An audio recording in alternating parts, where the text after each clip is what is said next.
Welcome to Tuesday morning on Legal AF. It's time for a Wall Street Trump-enomics analysis. I'm Michael Popok. You're on Legal AF. And I want, first of all, to remind everyone that the stock market is not the measure of a healthy economy.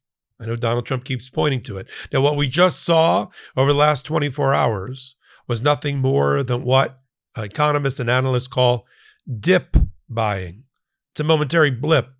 The fact that the stock market went up 1%, 2%, or 3% just reflects automatic computer-generated buying based on analyst report that even though the recession and the stock market crash is coming, for now, these momentary dips, investors should try to take advantage of. That's why we saw all the tech stocks on Monday go up and up and up and up, because there was a sell-off. There was a lower prices, whether it's $1, $2, $5, $10, and the dip buyers are buying, running the stock back up. It has nothing to do with the fundamentals of our economy, which under Donald Trump are not strong. I'm Michael Popok. I'm on Legal AF. So are you. Take a moment, hit that subscribe button. We're trying to do that one-to-one, match our viewership and our subscriber base. Wouldn't that be amazing? So the stock market's rise and fall does have some fundamentals that it reviews. Corporate earnings. Corporate earnings for now, especially in tech businesses, seem to be up over what the projections were. That, even though the job losses are higher and the tariff impact on prices hasn't yet been fully felt, the magical thinkers on Wall Street are pushing stocks on a dip higher and higher and higher. What you should focus on is not what the stock market is on any given day, because the projection, just to be clear, today, for a leading analyst on Wall Street like Morgan Stanley, Evercore, and Deutsche Bank, is that the stock market is going to drop in the next quarter, starting in August, later August and September, by anywhere between 3 to 5%. Some are even saying could be 15%. So a correction is coming. It has nothing to do with interest rates, although if the Fed keeps the interest rates where they are at the September meeting as well, I think you're going to see stocks kind of go off the cliff. In fact, you can buy, if you have big money, you can buy contracts to protect you from the downside risk of the market turning 5%, 10%, 20% in the wrong direction. And the cost of buying those contracts right now as an insurance marker behind your portfolio is one of the highest it's ever been, meaning brokers and traders are worried about not the dip, they're worried about the stock market falling off the shelf and busting, and them trying to find a way to protect themselves. Now, Donald Trump brags about the tariffs. What we're also watching is his erratic conduct and behavior. He's treating the tariffs like it's a hostage negotiation. He said today about South Korea, he was willing to lower their number if they're willing to pay more in ransom. Pay more in ransom, we'll lower your number, which completely disconnects the tariffs from any rational economic thought or policy. These aren't retaliate. These aren't reciprocal tariffs. These are being used by Donald Trump as a strongman tactic to try to extract cash or investments. And the EU and European countries, Asian countries, they're responding. Many of them making promises they know they can't keep in order to flatter Donald Trump and take advantage of his vanity. Some countries are making promises economically that would be almost impossible to make in 3 years. I'll give you an example. The total amount of European investment in America, in its businesses, is $140 billion. So how are they going to make that number be $400 billion or $500 billion? They're not creating what's called a sovereign wealth fund. They can't give orders to private industry to make investments in America. So you have that magical thinking where Donald Trump gets to quote the number. I just made $10 trillion worth of deals, and knowing that the other party, the counterparty, Europe, South Korea, and the rest could never make those numbers because it's too big to be true. Too big to be true. Not too big to fail, but too big to be true. The energy traders and brokers are not going to reverse the energy flow and force Europe and other places to take 100% of American product over something that's cheaper. That's not how market works. That's not how capitalism works. That's not how trading and brokerage works. So keep an eye on the tariffs and Donald Trump's attempt to use them as a way to extort from our allies money so he can tout it. Now, why does he need money? Because he's created a tremendous hole in the economy by eliminating tax revenue, mainly from corporations and the wealthy, leaving trillions of dollar hole. To fill that hole, he's trying to fill some of it with tariffs. But that is a regressive tax, primarily on the middle class and the poor. A tariff is ultimately a regressive tax on the lower middle class, and the poor. Why? Because whereas taxes, income taxes, which are a product of a sliding scale percentage against wealth, are progressive, because the more you make, the more tax dollars you'll generate for the economy. It's a sliding scale, but billionaires contribute more than millionaires. Millionaires contribute more in tax base than 100,000-aires and contribute more than people that make $20,000 or $30,000. So they're paying more, not less, because they're wealthy. But when you put a tax on something you buy, then it falls on the consumer.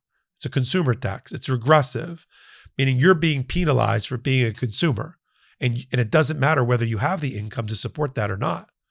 You have to buy bread. You have to buy eggs, whether you make $10,000 or you make $1 billion. But to you, the cost of that bread is higher.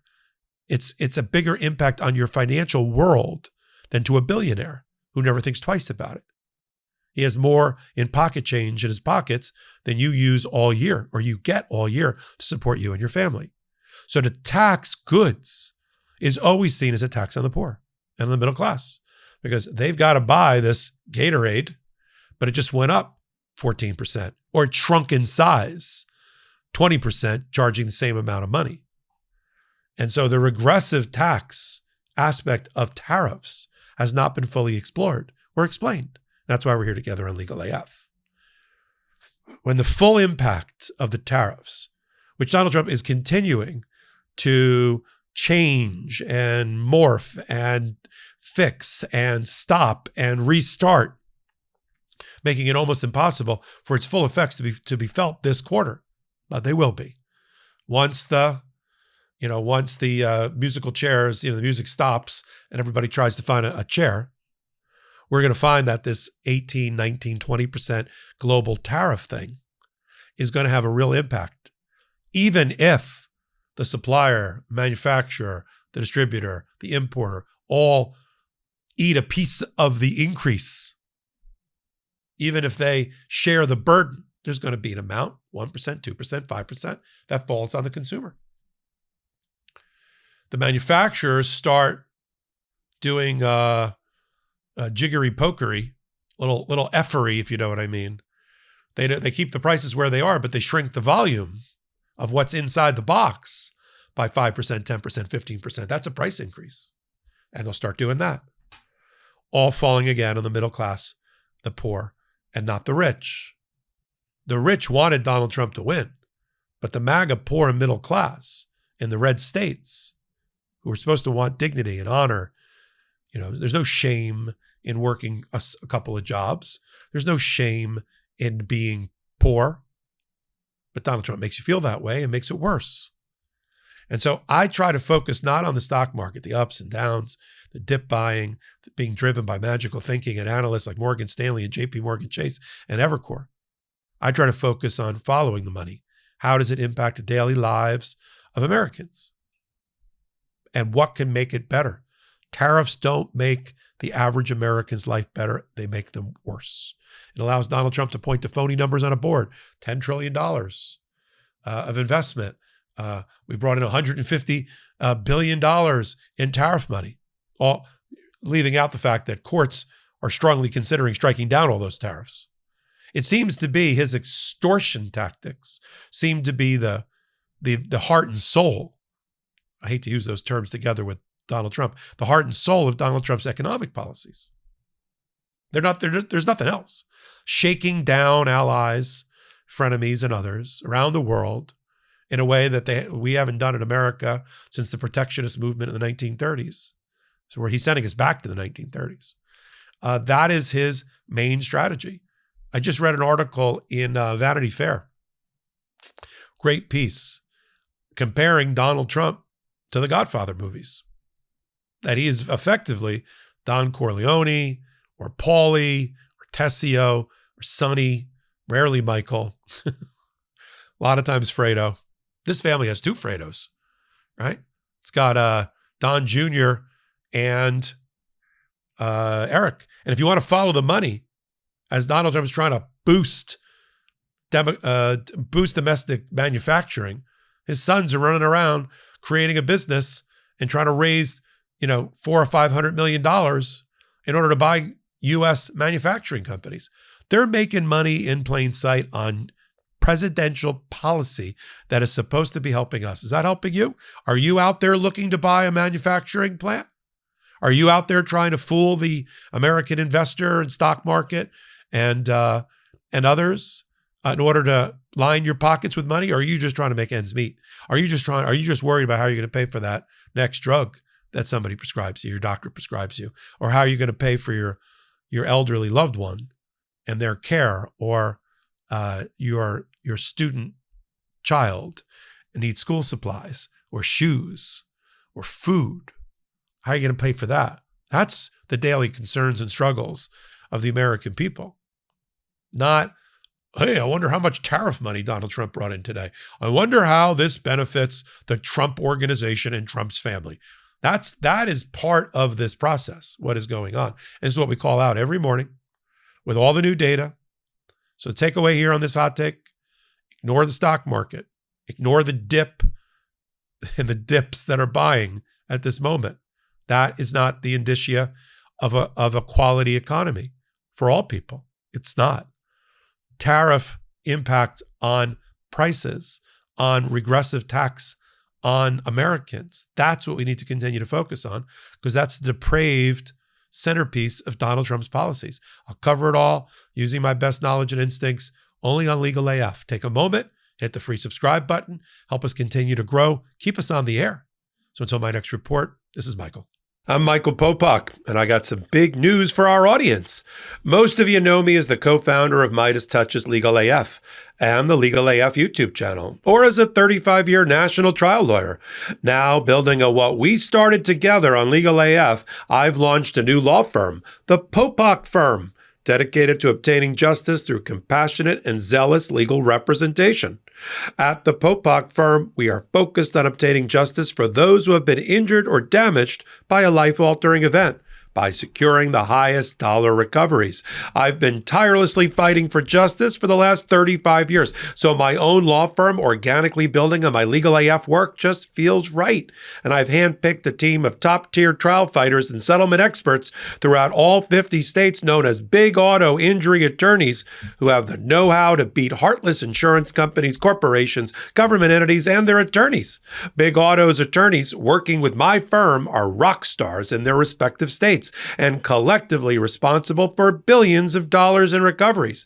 So if you or a loved one have been on the wrong side of a catastrophic auto, motor vehicle, rideshare, or truck accident, suffered a personal injury, or been the victim of medical malpractice, employment harassment or discrimination, or suffered a violation of your civil and constitutional rights, then contact the Popok Firm today at 1-877-POPOK-AF or by visiting my website at www.thepopokfirm.com and fill out a free case evaluation form. And if we determine that you have a case and you sign with us, we don't get paid unless you do. The Popok Firm, fighting for your justice every step of the way.